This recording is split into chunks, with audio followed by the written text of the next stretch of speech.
हरे कृष्णा, दंडवत प्रणाम। आज हम भगवद गीता के अध्याय नंबर 2 से श्लोक नंबर 16 लेते हैं। नास्तो विद्यते भावो न भावो विद्यते सतः उभयोरपि द्रष्टोऽन्तस्य त्वम् अनयोस् तत्त्वदर्शिभिः। शब्दार्थ देखते हैं। ना नहीं सतता सत असत का विद्यते है भवा चिर अस्थायित्व ना कभी नहीं अभावा परिवर्तनशील गुण विद्यते हैं सतः शाश्वत का उभयो दोनों का अपि ही दृष्टवा देखा गया अंतः निष्कर्ष तो निसंदेह अन्यो इनका तत्व सत्य के दर्श भी उभय दृष्टवा द्वारा अन्वय सततः सतत वस्तु का तो भाव चिर स्थायित्व ना विद्यते नहीं है तू और निसंदेह सतता सत्य या नित्य वस्तु का अभाव परिवर्तनशील गुण ना नहीं है तत्वदर्शी भी ही ऐसा तत्वदर्शी लोगों के द्वारा अनयो उभयो अपि इन दोनों ही अंतः निष्कर्ष दृष्टा देखा गया है। अनुवाद तत्वदर्शियों ने यह निष्कर्ष निकाला है कि सतत भौतिक शरीर का तो कोई चिर स्थायित्व नहीं है किंतु सत आत्मा अपरिवर्तित रहता है। उन्होंने इन दोनों की प्राकृतिक के अध्ययन के द्वारा यह निष्कर्ष निकाला है। अर्थ समझते हैं। इस प्रकार भगवान अर्जुन के पांडित्य की भर्त्सना कर रहे हैं क्योंकि उनका श्लोक अत्युय है। अब यहाँ स्थापित किया जाएगा कि भगवान की सेवा के द्वारा इस शोक का विनाश हो सकता है और यहाँ उपासना जीव अर्थात उपासक और भावना भगवान अर्थात उपस्थ के भेद को समझने से ही होती है। अतएव भगवान ने जीव पर फिर अंश या आश्रित या उपासक का वास्तविक भेद स्वयं से अर्थात अंशीय या आश्रय या उपासक से दिया है। इस श्लोक में अर्थात श्लोक नंबर 12 में अब कुछ इस प्रकार के वाक्य हैं जैसे तदात्म तत्वेन तु ब्रह्म तत्वम दीपो मेने युक्तः प्रस्यन्ते अजम ध्रुव सर्व तत्वेर विशुद्धुम त्वत्वादेव मुच्यते सर्व पाशोः। आत्म अनुभव के द्वारा जो कि एक दीपक के समान है। जब एक योगी भगवान को अजन्मा निर्विकार और शुद्ध स्वामी के रूप में जानता है तो सभी अलंकारों से युक्त है और इस प्रकार परम ब्रह्म का अनुभव करता है तो ऐसा व्यक्ति सब प्रकार के बंधन से मुक्त हो जाता है। श्वेतेश्वर उपनिषद 2.15। ऐसा वाक्य यह प्रदर्शित करते हैं कि जो व्यक्ति सचेतन अंश या जीव के स्वरूप को जानता है वह ही भगवान अर्थात सचेतन अंशी के स्वरूप को जानने के लिए योग हो पाता है। इसी कारण से पहले जीव के बारे में ज्ञान एक समान रूप से सभी सनिष्ठ भक्तों को दिया जा रहा है। तो इस श्लोक और आने वाले श्लोकों में भगवान आत्मा के ज्ञान के बारे में बता रहे हैं जिससे शरीर और आत्मा के भेद को समझा जा सके ताकि यह समझावट शास्त्रों के माध्यम में अवरोध उत्पन्न ना करे। जो वस्तु परिवर्तनशील है जैसे कि यह शरीर अर्थात असतरा उसका भाव अर्थात अपरिवर्तनशील स्वभाव नहीं होता। जो निर्विकार है आत्मा अर्थात सत्ता उसका अभाव अर्थात परिवर्तनशील स्वभाव नहीं होता। शरीर का स्वभाव है परिवर्तनशील होना और आत्मा का स्वभाव है अपरिवर्तनशील होना।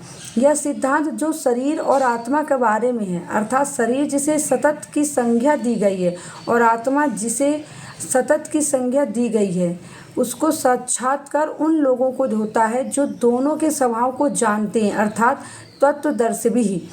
नाशवान अचेतन वस्तुएं जैसे कि यह शरीर सतत असतत कहलाता है और अनाशवान आत्मा को सचेतन या उसे सत कहा जाता है। इसी प्रकार का सिद्धांत विष्णु पुराण में उद्धृत किया गया है। ज्योतिषिम विष्णुर्भुवनानि विष्णुर्वाणीन् विष्णुर्गिरयो दिशश्च नधा समुद्रश्च सा एव सर्व यत् अस्ति यन् नास्ति च विप्रवर्य। हे ब्राह्मण में श्रेष्ठ, विष्णु ही ग्रह हैं, विष्णु ही जगत है, विष्णु ही वन है और दिशाएं हैं, वही नदी और समुद्र हैं, वही सब कुछ है, चाहे वह सचेतन हो या अचेतन हो। विष्णु पुराण 2.12.36। तो यहाँ पर नास्ति शब्द जड़ पदार्थ को इंगित कर रहा है और आस्ति शब्द सचेत जीवों को इंगित कर रहा है। इस तत्व को इसी पुराण के आगे वाले श्लोक में कहा गया है। क्या कोई ऐसी वस्तु है कहीं पर जिसका न आदि हो, न मध्य हो, न अंत हो और जो सदा एक रूप में रहती हो? विष्णु पुराण 2.12.41। इसलिए नास्तिक अर्थात जड़ पदार्थ और आस्तिक अर्थात सचेतन जीव, जैसा कि विष्णु पुराण के इस श्लोक से पुष्ट होता है। कुछ लोग ऐसा कहते हैं कि इस श्लोक में भगवान सत्कारवाद को स्थापित कर रहे हैं, जो सांख्य दार्शनिक का सिद्धांत है। इसके अनुसार कारण कार्य में निहित होता है, परंतु यह उद्देश्य नहीं है, क्योंकि श्लोक का उद्देश्य केवल आत्मा और शरीर के वास्तविक स्वभाव को ही स्थापित करना है। उस व्यक्ति के लिए जो आत्मा और शरीर के संबंध में मोहित है, सत्कारवाद के अनुसार कार्य कारण में निहित होता है, क्योंकि कोई वस्तु यदि सत कार है तो वह ऐसी वस्तु से प्रकट नहीं हो सकती जिसका अस्तित्व न हो।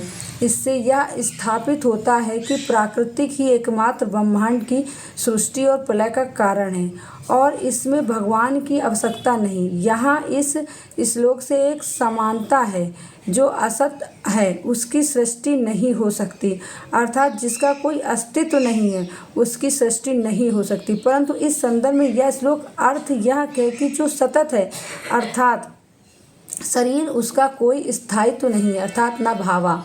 प्रभुपाद तात्पर्य: परिवर्तनशील शरीर का कोई स्थायित्व नहीं है। आधुनिक चिकित्सा विज्ञान की ने भी यह स्वीकार किया कि विभिन्न कोशिकाओं की क्रिया प्रक्रिया द्वारा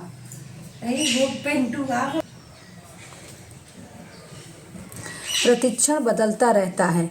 इस तरह शरीर में वृद्धि तथा वृद्धावस्था आती रहती है, किंतु शरीर तथा मन में निरंतर परिवर्तन होने पर भी आत्मा स्थायी रहती है।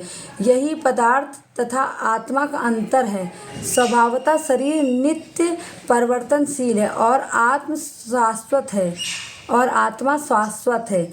तत्वदर्शियों ने चाहे निर्विशेषवादी हों या सगुणवादी, इस निष्कर्ष की स्थापना की है। विष्णु पुराण में 12.36-38 कहा गया है कि विष्णु तथा उसके धाम स्वयं प्रकाश से प्रकाशित हैं। ज्योतिषिम विष्णुर्भुवनानि विष्णु। सत तथा असत शब्द आत्मा तथा भौतिक पदार्थ के ही द्योतक है। सभी तत्वदर्शियों की यह स्थापना है। यहीं से भगवान द्वारा अज्ञान से मोहग्रस्त जीवों का उपदेश देने का शुभारंभ होती है। अज्ञान को हटाने के लिए आधारक और आराध्य के बीच पुनः शाश्वत संबंध स्थापित करना होता है और फिर अंश रूप जीवों तथा श्री भगवान के अंतर को समझना होता है। कोई भी व्यक्ति आत्मा के अध्ययन द्वारा परमेश्वर के स्वभाव को समझ सकता है। आत्मा तथा परमात्मा का अंतर अंश तथा पूर्ण के अंतर के रूप में है। वेदांत सूत्र तथा श्रीमद् भागवत में परमेश्वर को समस्त उद्भव प्रकाश का मूल माना गया है। ऐसा उद्भव का अनुभव परा तथा अपरा प्राकृतियों क्रमों द्वारा किया जाता है। जीवों का संबंध परा प्राकृतिक से है, जैसा कि 7वें अध्याय से स्पष्ट होगा। यद्यपि शक्ति तथा अशक्तिमान में कोई अंतर नहीं है, किंतु शक्तिमान को परम माना जाता है और शक्ति या प्रकृति को गौण। अतः सारे जीव उसी तरह परमेश्वर के सदैव अधीन रहते हैं, जिस तरह सेवक स्वामी के या शिष्य गुरु के अधीन रहता है। अज्ञान अवस्था में ऐसे स्पष्ट ज्ञान को समझ पाना असंभव है। अतः ऐसे अज्ञान को दूर करने के लिए सदा सर्वदा के लिए जीवों को प्रवृत्त करने हेतु तो भगवान भगवद गीता उपदेश देते हैं। Thank you. हरे कृष्णा। दंडवत प्रणाम।